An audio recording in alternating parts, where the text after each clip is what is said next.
Olá pessoal, bem-vindos de volta ao RisoCast.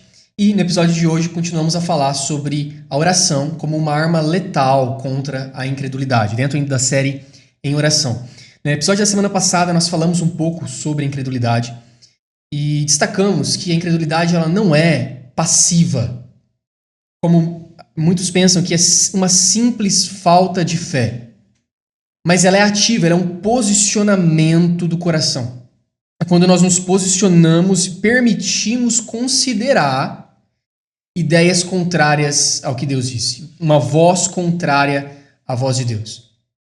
E ela vai trazer de forma sutil uma mente dividida, uma confiança dividida. E nós falamos isso no episódio passado. Se você não assistiu o episódio passado, nós convidamos você para assistir ele, tanto que esse episódio ele vai ser uma continuação do que nós vimos até então. Então, enquanto Deus ele nos convida a acessar aquilo que Cristo já conquistou através de uma obra consumada, através de uma obra perfeita, através de uma obra completa, e acessar realidades superiores, acessar uma realidade sobrenatural, a incredulidade ela nos sugere a viver limitado de realidades inferiores. Que realidades inferiores é essa, Mateus? Aquilo que os seus olhos estão vendo, apenas o que os seus olhos estão vendo, seus ouvidos estão ouvindo, aquilo que você está sentindo, somente aquilo que contempla a sabedoria humana. Então a incredulidade vai dizer para você assim, olha, o que é real é aquilo que a sabedoria humana contempla. O que é real é aquilo que os seus olhos estão vendo, é aquilo que os seus ouvidos estão ouvindo, é aquilo que você está sentindo. A incredulidade ele tenta te limitar a uma esfera inferior, como se você vivesse somente uma vida natural. Mas Deus, ele não só deseja que nós vivamos além disso, como ele, através da obra de Cristo, disponibilizou todas as realidades. Ele proveu, tudo está provido, a graça de Deus é a provisão. E nós podemos acessar a provisão, a graça, por meio da fé. E é por isso que Paulo vai dizer tantas vezes, olha, nós não vivemos pelo que vemos. O nosso estilo de vida ele não é condicionado por uma esfera inferior, natural, pelo que os olhos ditam, mas nós vivemos pela fé. E a vida, uma vida de fé, é uma vida no Espírito. 1 Coríntios 6,17 vai dizer que aquele que se une ao Senhor é um espírito com ele. 1 Coríntios 6,17, aquele que se une ao Senhor é um espírito com ele. Então observa, nosso espírito recriado, nós aceitamos a Cristo Jesus. Nós nos tornamos uma nova criatura em Cristo Jesus. Paulo vai dizer isso em 2 Coríntios capítulo 5, versículo 17. E tudo se fez novo, nós nos tornamos uma nova criatura. Nós temos um espírito vivificado e o Espírito Santo está morando em nós. E 1 Coríntios 6,17 vai dizer que nosso espírito está unido ao Espírito de Deus, como se eles fossem um. O Espírito Santo está fundido, unido, ligado de forma íntima, intrínseca com o nosso espírito.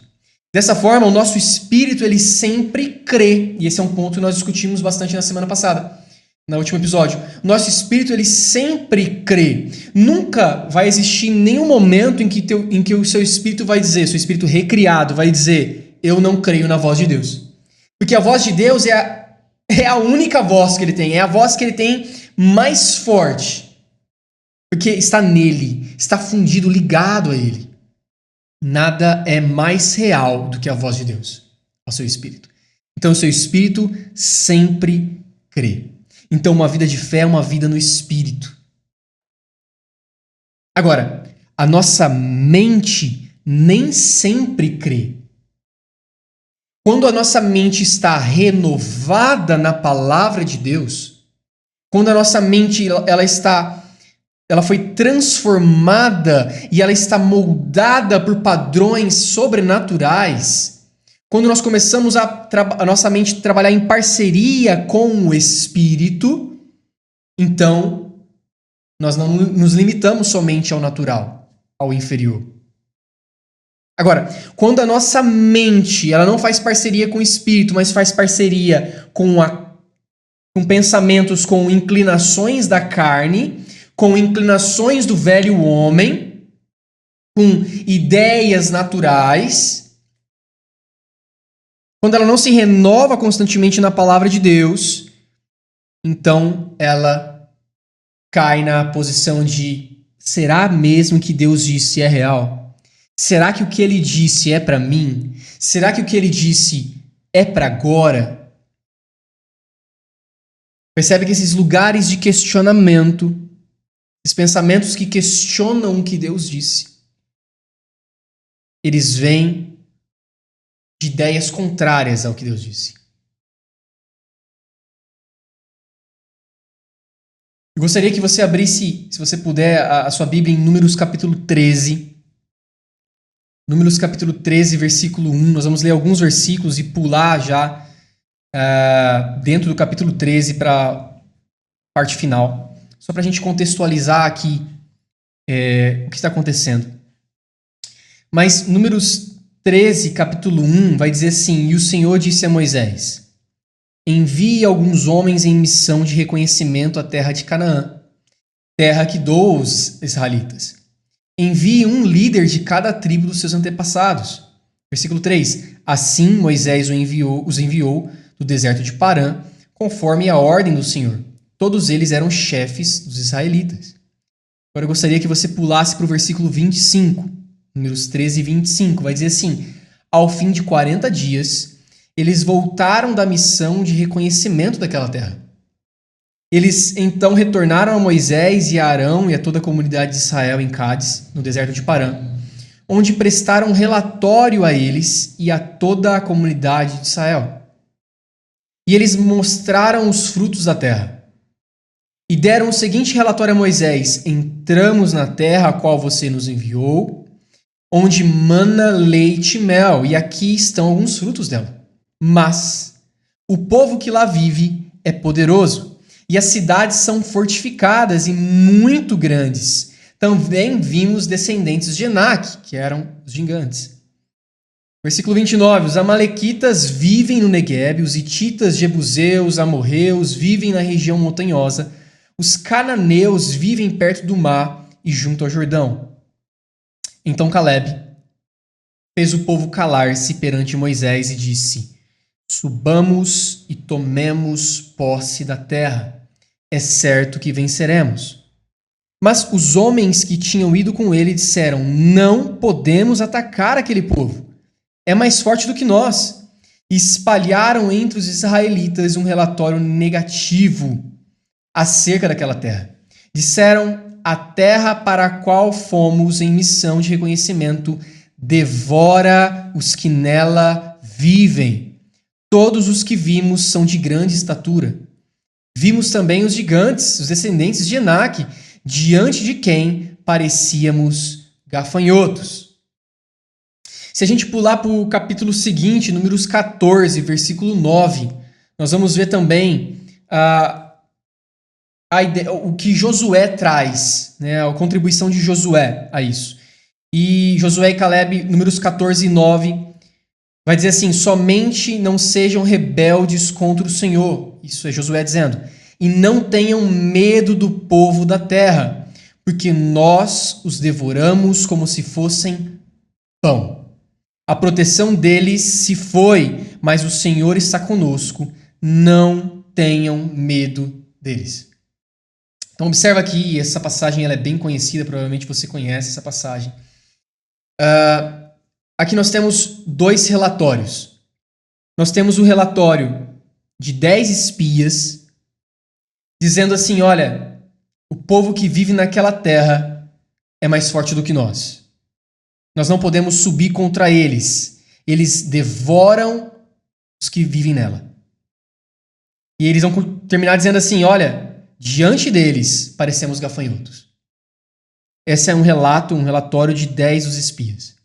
Os outros dois, Josué e Caleb, tiveram um relatório totalmente diferente dos 10.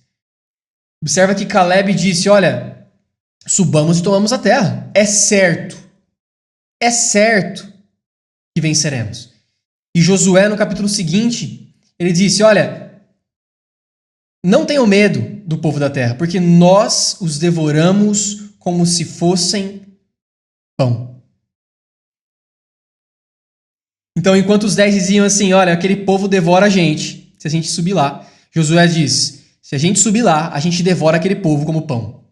Relatórios totalmente contrários. Observa que tanto o relatório de Josué e Caleb, que tinham uma lógica de vitória, quanto os dos outros 10 também tinham uma lógica da derrota.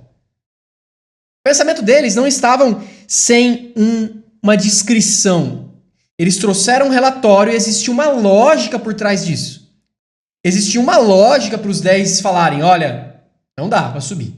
E existia uma lógica também para Josué e Caleb dizer, subamos e tomemos a terra.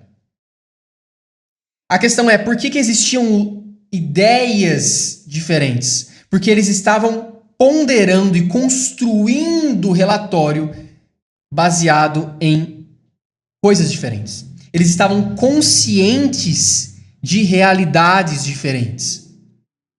A base da incredulidade dos 10 espias, a base que validava aquela lógica era a nossa força natural é muito inferior à força natural daquele povo. É uma lógica, olha, é lógico que nós vamos perder. Por que é lógico? É lógico porque a minha força natural é inferior à força daquele povo. Agora, qual era a base para o pensamento de Josué e Caleb? A base era a aliança que Deus fez. Então eles não estavam olhando para o mesmo lugar, eles não estavam olhando para a força do braço, mas estavam olhando para a aliança que Deus fez. Eles sabiam, bom, Deus fez uma aliança, ele disse que aquela terra nos pertence, e se Deus disse, ele não mente, ele não é homem para mentir, ele é fiel, e a força do braço de Deus é infinitamente maior que a força daquele povo. Observa. Duas bases, duas consciências. Os 10 espias estavam mais conscientes da força do braço. E Josué e Caleb estavam mais conscientes da aliança. Do Deus que fez a aliança.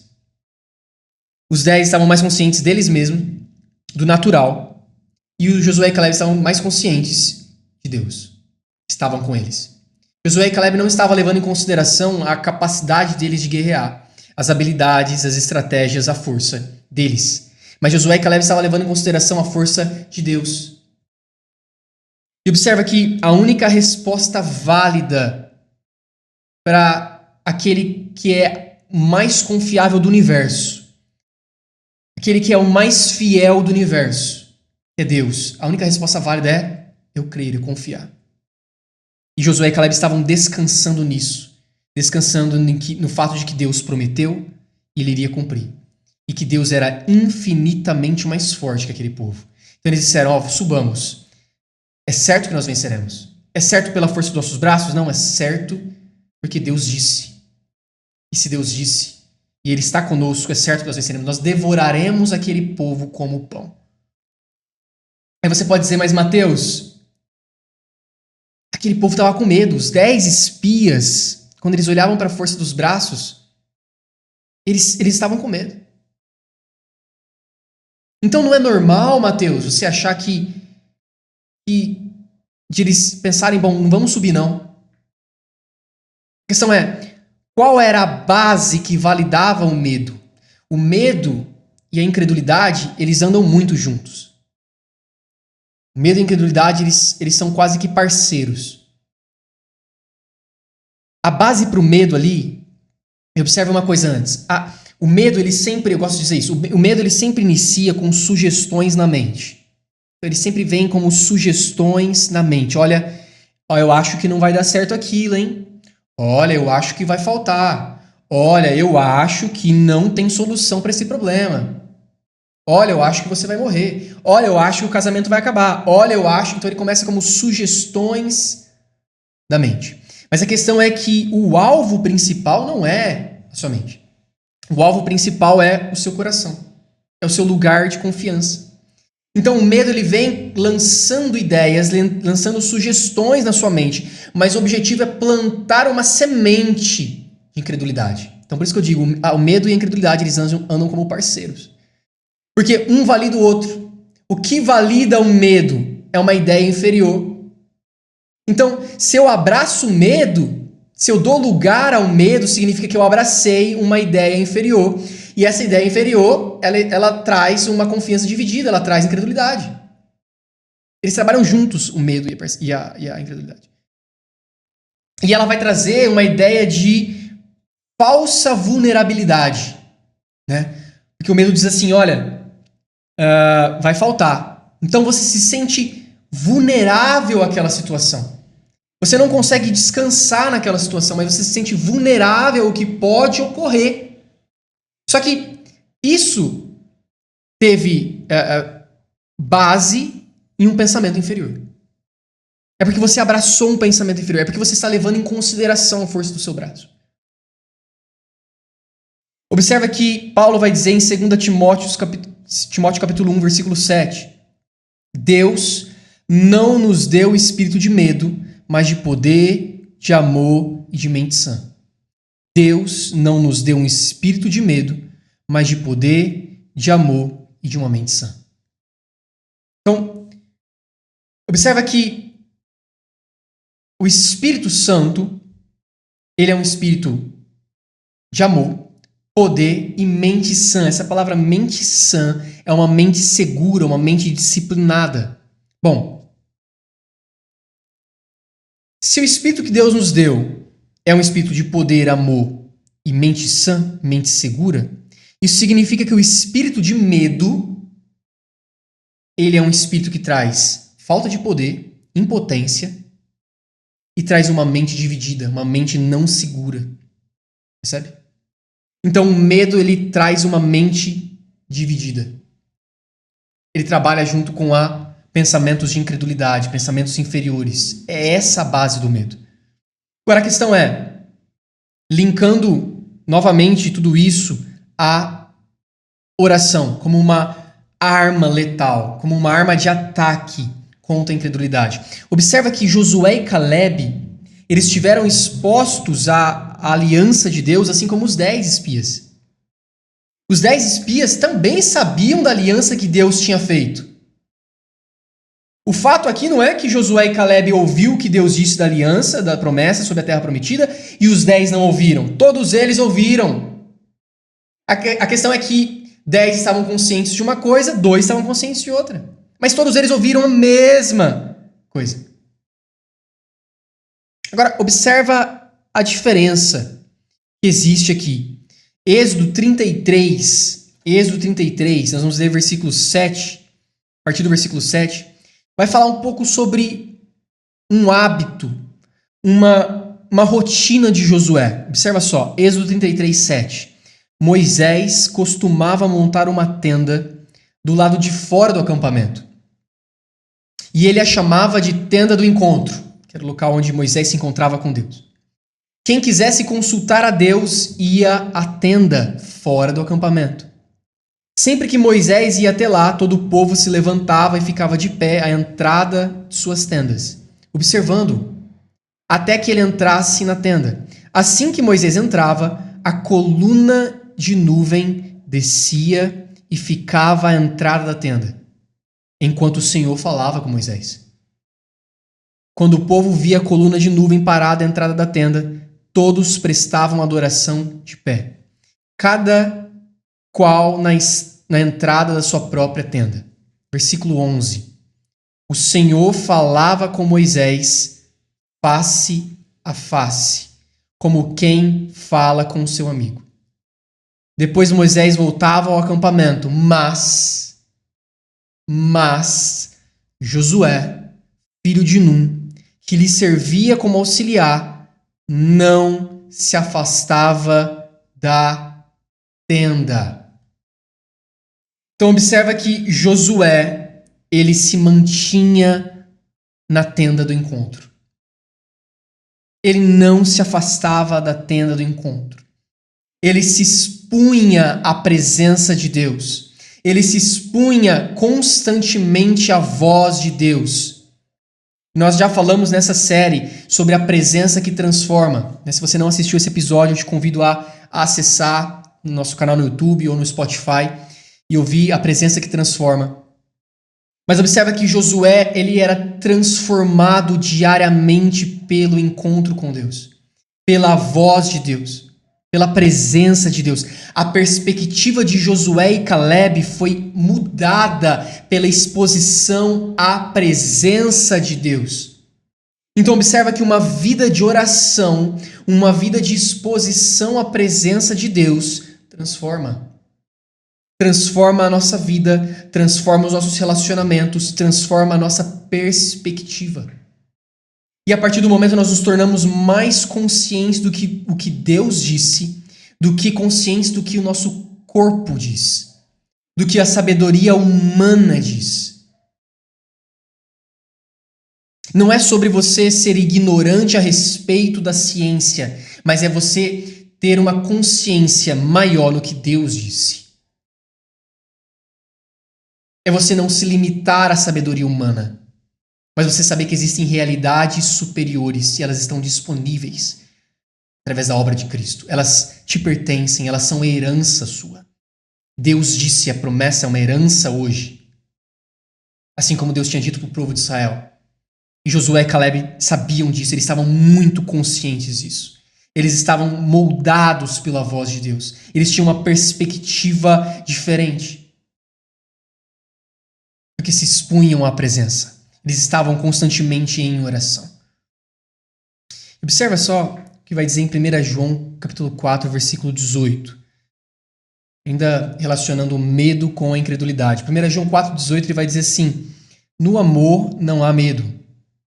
Pelo contrário, o perfeito amor expulsa o medo, porque o medo supõe castigo. Aquele que tem medo não está aperfeiçoado no amor.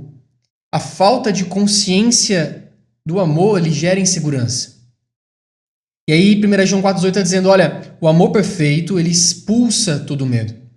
Então, a diferença ali entre os 10 espias e Josué e Caleb é que os 10 espias, eles estavam mais conscientes do natural, da força dos braços dele, e isso gerava insegurança, isso gera um medo, um parceiro da incredulidade. Mas o Josué e Caleb, eles estavam mais conscientes do Deus que fez a aliança. E acabamos de ler aqui que Josué ele não se afastava da tenda do encontro. E ele podia estar exposto à presença de Deus, exposto à voz de Deus. Ele estava mais consciente do que Deus tinha dito a respeito da terra prometida. E hoje nós podemos desfrutar do amor perfeito de Deus quando nós nos expomos à presença de Deus. E o amor, como 1 João 4,18 está dizendo, ele expulsa todo medo.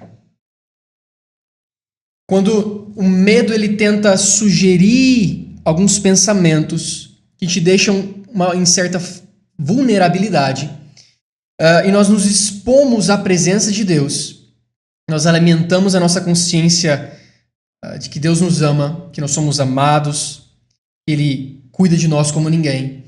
Esse amor perfeito, ele lança fora todo medo. O irmão Lawrence ele vai dizer, se realmente soubéssemos o quanto Deus nos ama, sempre estaríamos prontos para receber dele. Hebreus 4:10. Nós vamos começar agora a falar um pouco sobre descanso. Hebreus 4:10 ele vai dizer assim, pois todo aquele que entra no descanso de Deus também descansa das suas obras, como Deus descansou das suas. Portanto, esforcemo-nos por entrar nesse descanso, para que ninguém venha cair seguindo aquele exemplo de desobediência. Em outras versões ele vai dizer de incredulidade, porque a palavra original aqui no grego é apeiteia, que é traduzida tanto como desobediência como incredulidade. E tanto a desobediência quanto a incredulidade, elas estão também muito próximas, uma alimenta a outra. A desobediência é uma incredulidade em ação. E o escritor aos Hebreus está falando justamente do povo lá no deserto, que não entrou no descanso como Josué e Caleb estavam. O povo ele não conseguiu entrar no descanso e a falta de descanso do povo não existia pelas circunstâncias, mas pela incredulidade. É a incredulidade que impossibilitou o povo de Israel entrar no descanso. Não foram as circunstâncias contrárias. Não foi porque o povo na Terra Prometida, os ocupantes da Terra Prometida eram grandes, eram fortes. Não foi isso que tirou o descanso. O que impediu eles de entrarem e usufruírem do descanso era a incredulidade. Percebe isso? E da mesma forma hoje em dia. Existe um descanso, o escritor dos Hebreus está dizendo, olha, existe um descanso para o povo de Deus. Existe um descanso para mim, existe um descanso para você. E o escritor dos Hebreus ele vai comparar o nosso descanso ao descanso que Deus teve após a criação. Então lá em Gênesis, Deus ele cria o mundo e no sétimo dia ele descansa. E o escritor dos Hebreus está dizendo, olha, nós temos que entrar no descanso de Deus, assim como Deus descansa das suas obras. A questão é que Deus ele não descansou das suas obras porque ele estava cansado. Mas ele descansou das suas obras porque estava completo. A obra estava completa. A obra estava consumada. Então o escritor de Hebreus está dizendo, olha, da mesma forma nós podemos descansar, porque a obra está consumada. A obra está completa.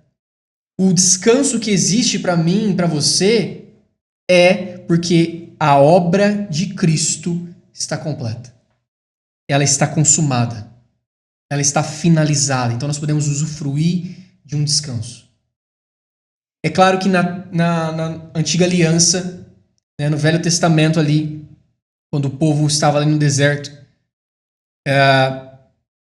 eles usufruíam de promessas diferentes, de um relacionamento diferente. Mas a questão é que ainda se trata de uma aliança. Era uma velha aliança, mas existiu uma aliança. Josué e Caleb estavam se baseando na aliança que foi feita.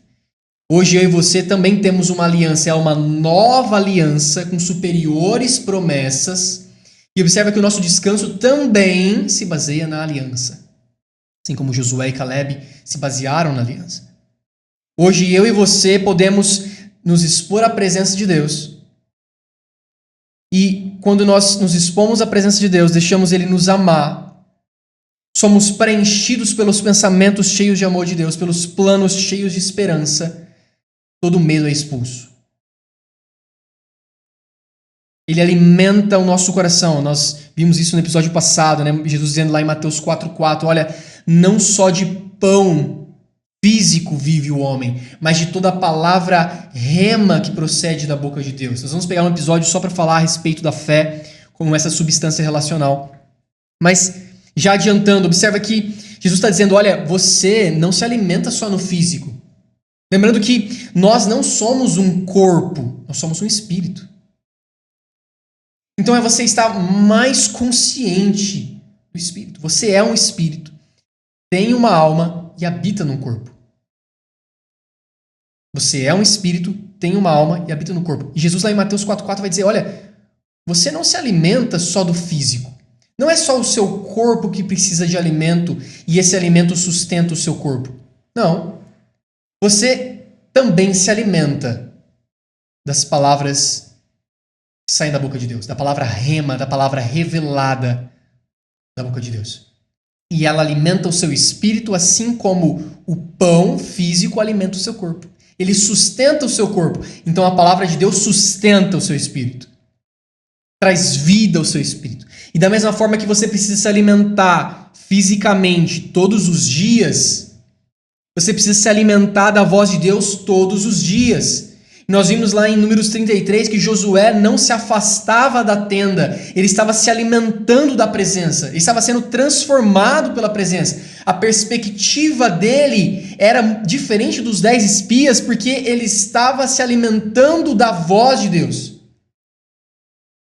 Ele estava mais consciente da aliança que Deus estabeleceu com ele do que com a força do próprio braço. É lógico que ele sabia que ele não tinha força suficiente para vencer um gigante. Mas a questão é que ele sabia que não era ele que ia lutar a guerra, mas era Deus que fez a promessa.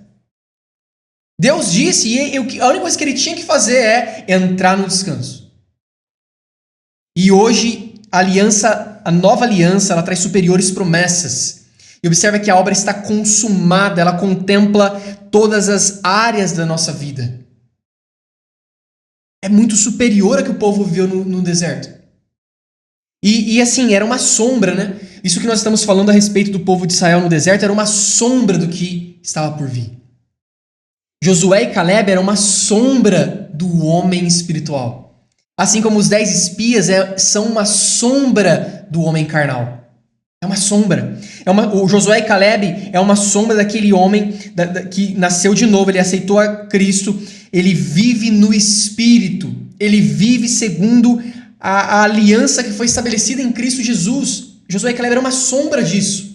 Assim como os 10 espias eram uma sombra do homem carnal que recebe a promessa, recebe o que a voz de Deus, mas não anda segundo superiores realidades.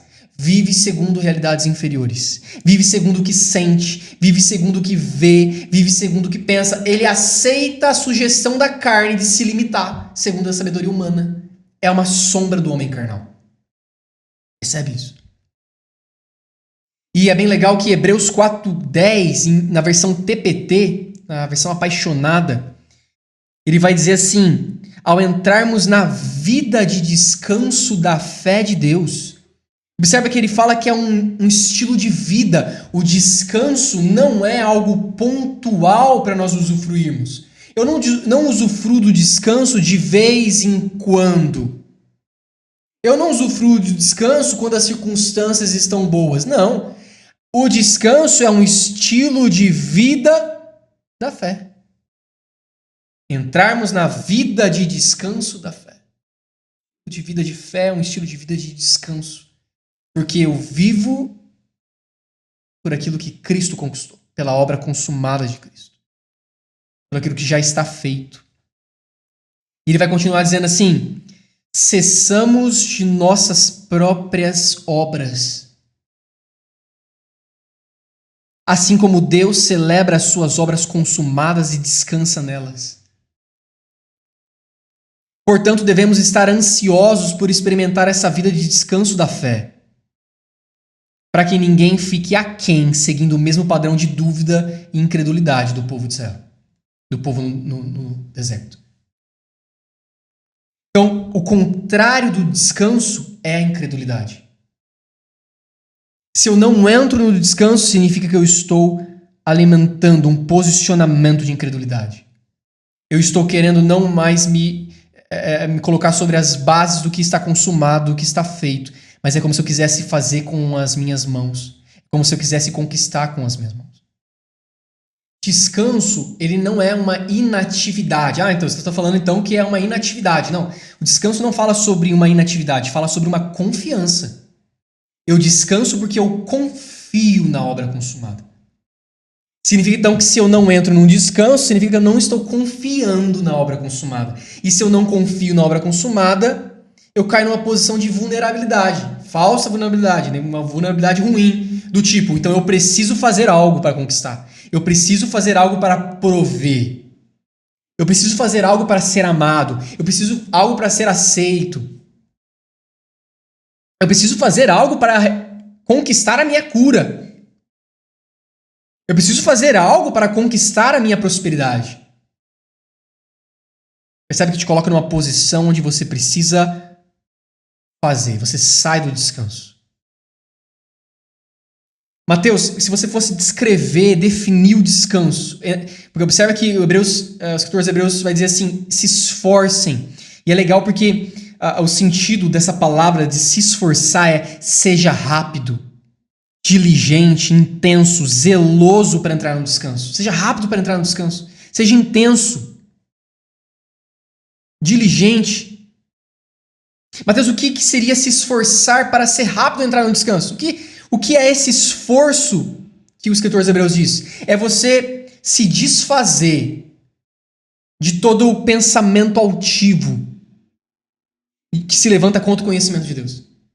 É você se desfazer de toda tentativa de conquistar com a força do seu próprio braço, com os seus próprios esforços. É você destruir toda a independência de Deus. Observa, o lugar de descanso é um lugar de dependência. O lugar de descanso é um lugar de dependência. A graça, observa só, a graça é um lugar de descanso. Mas é também um lugar de dependência.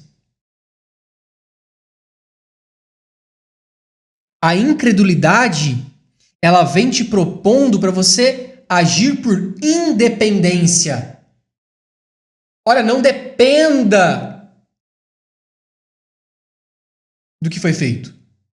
E talvez não seja real. Talvez não é para você. Talvez não é para agora. Não dependa disso. Faça algo a par disso. Te leva a um lugar de independência. Então, se esforçar para entrar no descanso é eu ser rápido em destruir todo o pensamento de independência de Deus. Todo pensamento que acha que eu sou aquele que conquista algo. Isso exige fé e rendição. Exige render-se ao que Deus disse. Ainda que os seus olhos não estejam vendo, observa? Porque você fica tentado no corpo a se movimentar, a agir de forma independente. E os seus olhos estão vendo diferente, os seus ouvidos estão ouvindo diferente, você está sentindo algo diferente. Mas você fala, eu vou me render à voz de Deus. Eu vou me render ao que Deus disse. Eu entro no descanso. Eu entro na dependência de Deus. Eu dependo de Deus. É legal que 1 Timóteo, capítulo 6, versículo 20, ele vai dizer assim, 1 Timóteo 6,20, Paulo instruindo Timóteo, dizendo assim, Timóteo, guarde o que lhe foi confiado. Não é simplesmente você receber algo, é você guardar o que foi dado a você.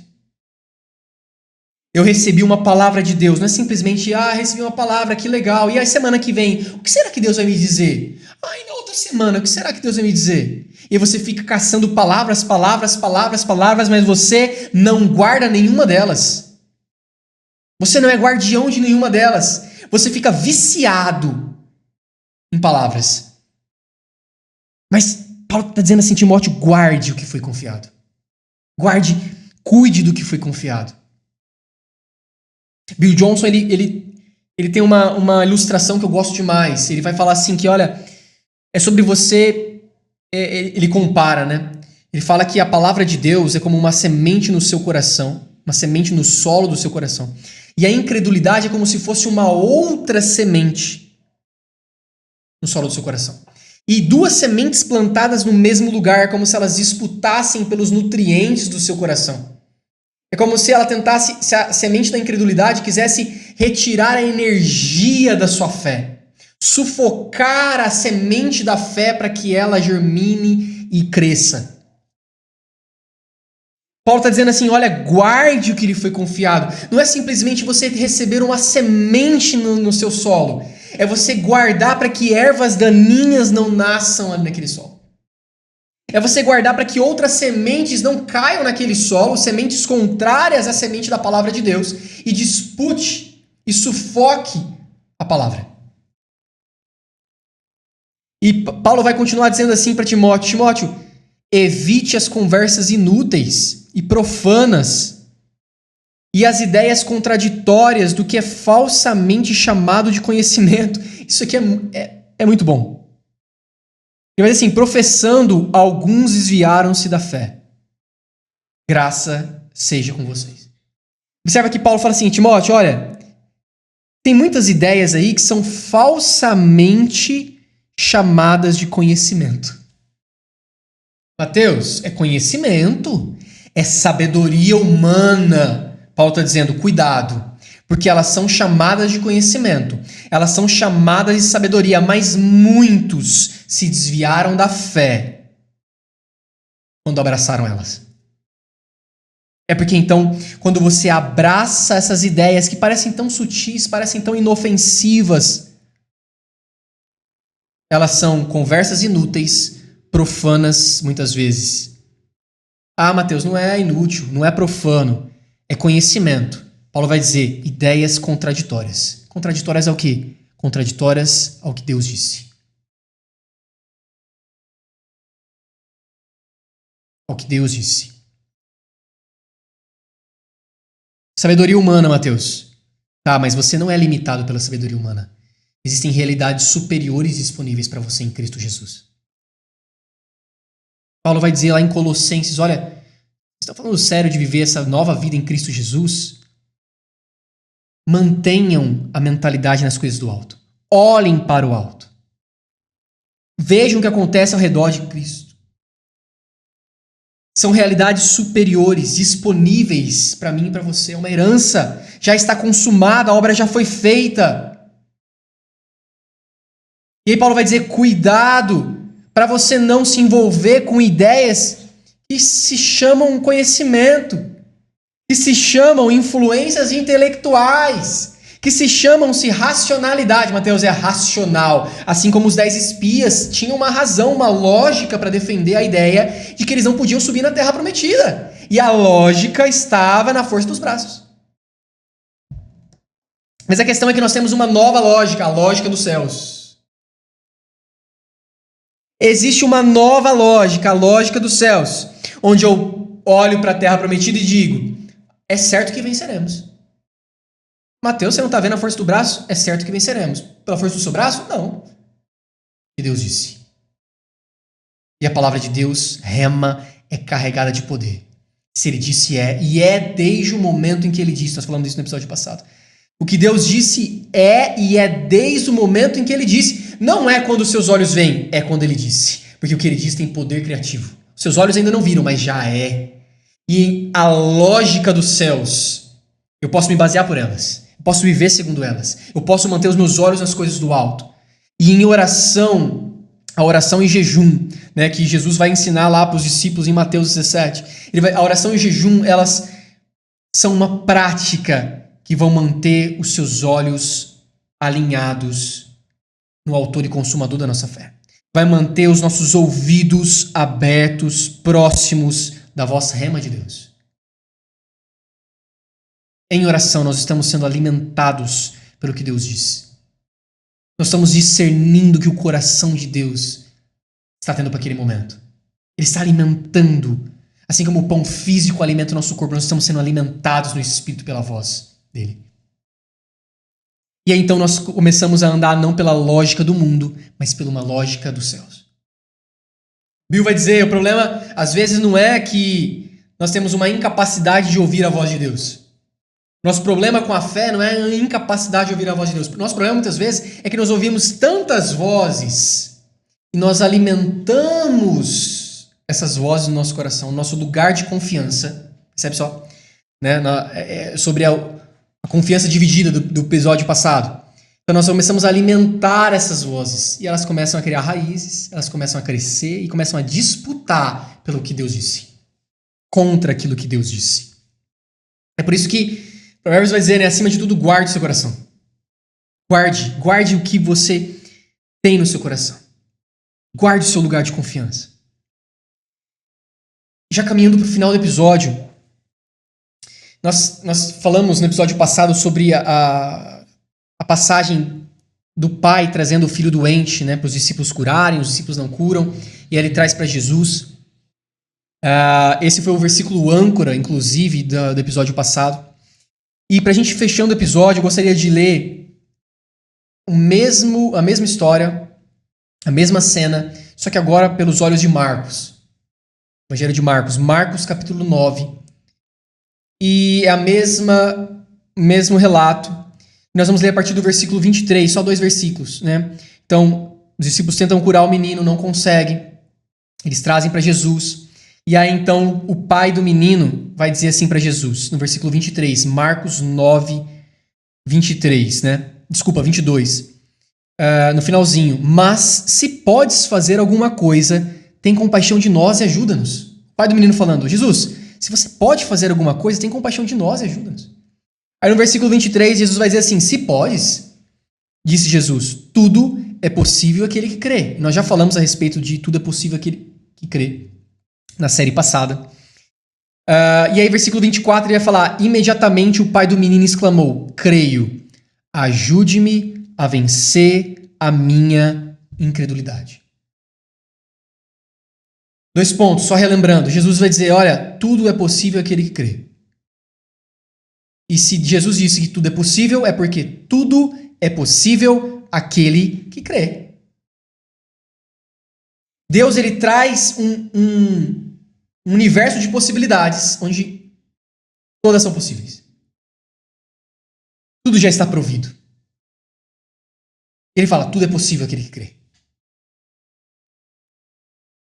Um estilo de vida de fé acessa tudo aquilo que foi provido. Agora, se existe alguma impossibilidade, é porque você está caminhando fora do estilo de vida de fé. Porque, pela fé, tudo é possível. E a questão é que o pai do menino vai dizer assim, Jesus, eu creio. Eu creio, mas ajude-me a vencer a minha incredulidade. Nesse ponto aqui você fala, nossa, peraí, mas o pai do menino crê ou não crê? Né? E aí, se você pensa que a incredulidade é uma falta de fé, nesse momento aqui, nessa frase, você fala, opa, tá estranho isso. Porque se a incredulidade é falta de fé, como é que o pai do menino diz que ele cria? Observa, então, que a incredulidade não é, sim, uma simples falta de fé, necessariamente. Mas é uma presença ativa da incredulidade, né? É um posicionamento ativo que pondera sobre coisas contrárias ao que Deus disse. Então observa aqui que o pai do menino disse, Jesus, eu creio que você pode. Eu creio que você é o Filho de Deus e tem poder para curar, mas ao mesmo tempo eu tenho dentro de mim pensamentos que dizem o contrário.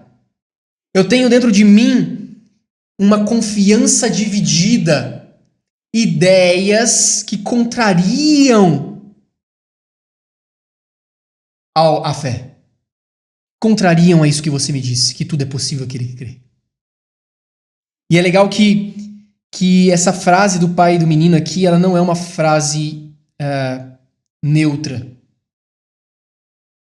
Mas ela é muito intensa. Ele vai dizer assim, ajude-me a vencer a minha incredulidade. E esse ajude-me a vencer é uma palavra no grego que é boitel. Boitel é uma palavra tão intensa que era utilizada em guerra. Então, quando alguém estava passando por um problema, alguma dificuldade, estava em apuros, em guerra, ele gritava. É intenso.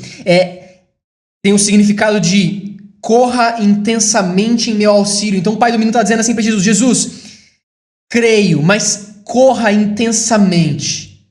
Vem em meu auxílio, socorre-me urgentemente em minha incredulidade. Observa que ele não está pedindo para Jesus vir e correr intensamente para curar o filho. Sim, ele queria que curasse o filho, mas nesse momento ele está falando, Jesus, vem e socorre-me na minha incredulidade. E nada melhor do que ir a Jesus para que ele te socorra dos pensamentos incrédulos. Então, às vezes, nós cultivamos ideias que são contrárias ao que Deus disse na nossa vida. Nós cultivamos pensamentos que são contrários ao que Deus disse. E assim como o pai do menino tinha, ele fala, Jesus, socorre-me nisso. E eu e você podemos também nos render aos pés de Jesus. Jesus, venha ao meu auxílio, socorre-me. Que eu não quero tolerar nem um pingo, nem uma gota de incredulidade na minha vida. Eu não quero tolerar nenhum pensamento pequeno que fale contrário ao que você diz na minha vida. A questão é o quanto que a incredulidade nos incomoda. O quanto que pensar diferente que Deus pensa nos incomoda. Mateus, normal pensar diferente de Deus? Não mais. Porque a palavra de Deus vai dizer que nós temos a mente de Cristo. Nós podemos pensar como Deus pensa. O Espírito Santo em nós nos conduz a toda a verdade. Jesus vai dizer, olha, tudo que o Pai tem foi dado ao Filho, tudo que o Filho tem foi derramado no Espírito, para que o Espírito vos entregue. Nós temos a mente de Cristo. Né? Paulo vai dizer, olha, antigamente, existia um ditado que dizia, nenhuma mente viu, nenhum olho viu, nem ouvido ouviu, nem jamais penetrou em coração humano aquilo que Deus preparou para aqueles que o amam. Aí ele continua dizendo assim, mas o Espírito revela todas as coisas. A questão é o quanto nós toleramos pensar diferente do que Deus pensa. Normal, Mateus. Não é normal.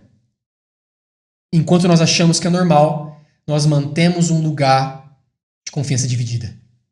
Nós sabemos o que Deus nos disse, mas ao mesmo tempo cultivamos um lugar de confiança dividida.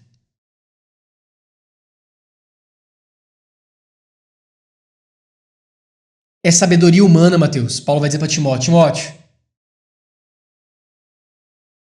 são ideias contraditórias que são falsamente chamadas de conhecimento.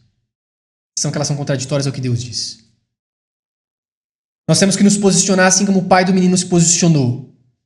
E não tolerar nenhuma gota, nada, nenhum pensamento diferente do pensamento de Deus. E então eu e você podemos parar e falar, Espírito Santo, existe alguma área da minha vida que eu estou crendo diferente? Espírito Santo, tem alguma área da minha vida que eu estou pensando diferente do que Deus pensa? Tem alguma área da minha vida, Espírito Santo, que eu não tenho mais esperanças? E se eu não tenho mais esperança é porque eu tenho pensamentos limitados às soluções humanas? E segundo as soluções humanas, e segundo o homem, não tem mais solução? Então, não tem mais esperança? Espírito Santo, existe alguma área da minha vida que eu não estou pensando como Deus pensa? Você pode, no final desse episódio, se você quiser parar o vídeo nesse momento e fazer essa oração. Espírito Santo, existe alguma área da minha vida que eu estou pensando diferente do que Deus pensa? Eu estou cultivando vozes diferentes, contraditórias à voz de Deus? Espírito Santo, me mostre esses pensamentos e venha em meu auxílio, quebrando toda mentira, destruindo todo pensamento mentiroso, todo pensamento altivo que se levanta contra o conhecimento de Deus, contra a bondade de Deus. Me mostre o que Deus pensa. Me encha de amor. Espírito Santo, eu estou com medo dessa situação, porque eu estou acreditando em mentiras. Eu me rendo, Pai, eu quero sentir o seu amor, e o seu amor lança fora todo medo. É sobre você desfrutar de relacionamento. É você ir em oração. E a oração é uma arma letal que destrói a incredulidade. É uma arma contra a incredulidade. E o que o pai do menino teve aqui chama-se arrependimento. Arrependimento, metanoia. Ele se arrependeu. Ele percebeu que ele tinha um pensamento dentro dele. Ele tinha ideias contraditórias dentro dele. Ele tinha uma guerra dentro dele. Estavam contra os pensamentos de Deus, contra a ideia de que Jesus podia curar o filho. E ele viu isso e ele fala, não, me arrependo disso. Eu quero a metanoia, eu quero mudar a minha perspectiva, eu quero pensar diferente, eu quero ver como Deus vê. Isso se arrepender. Se arrepender é, eu percebo que eu estou pensando diferente de Deus. Eu percebo e eu quero pensar diferente. Metanoia, pensar diferente, mudar a forma de pensar. E o Espírito Santo te leva ao arrependimento, porque ele faz você perceber aquilo que você está pensando diferente. Ele te revela as mentiras. E não só revela as mentiras, mas ele te conduz a toda a verdade. Ele te conduz ao novo pensamento, ao pensamento de Deus. Amém. É por isso que o escritor aos Hebreus, no capítulo 4, ele vai dizer, olha, seja rápido, seja diligente, seja zeloso em entrar no descanso. Veio um pensamento contrário ao que Deus disse, não demore para entrar no descanso. Porque se você demora, você dá e começa a cultivar esses pensamentos, acho que não tem problema eu pensar assim. Normal, todo mundo pensa. É uma lógica, só que é uma lógica inferior. É uma lógica natural.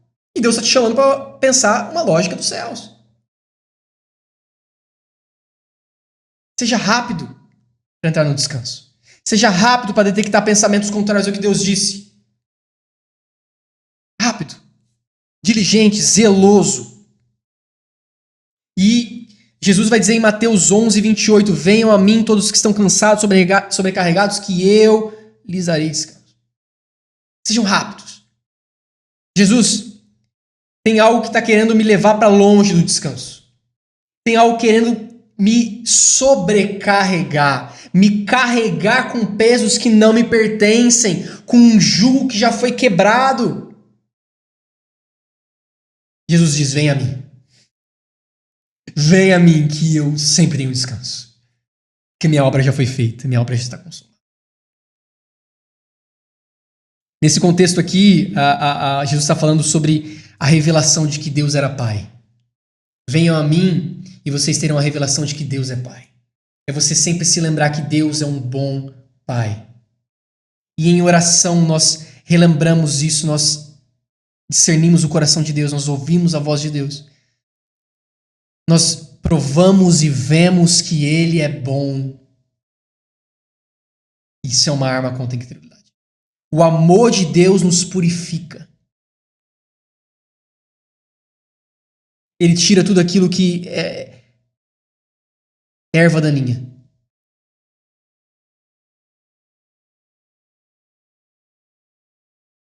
Amém. Seja rápido, diligente, zeloso para entrar no descanso. Não tolere pensamentos contrários ao que Deus te disse. Não tolere pensar diferente de Deus. Você tem a mente de Cristo. Creia, você tem a mente de Cristo. Gostaria que você baixasse sua cabeça. Pai, nós te agradecemos. Nós te agradecemos, Pai, pela obra consumada de Cristo Jesus. Perfeita, completa. Pai, nós te agradecemos porque nós morremos com Cristo, ressuscitamos com Ele. Nós temos hoje uma novidade de vida. Nós podemos viver segundo a lógica dos céus. Não segundo uma lógica terrena apenas, mas segundo uma lógica dos céus. Realidades superiores, disponíveis, é nossa por herança. Nós podemos viver disso. E nós respondemos a isso, Pai. Não queremos tolerar pensar diferente do Senhor.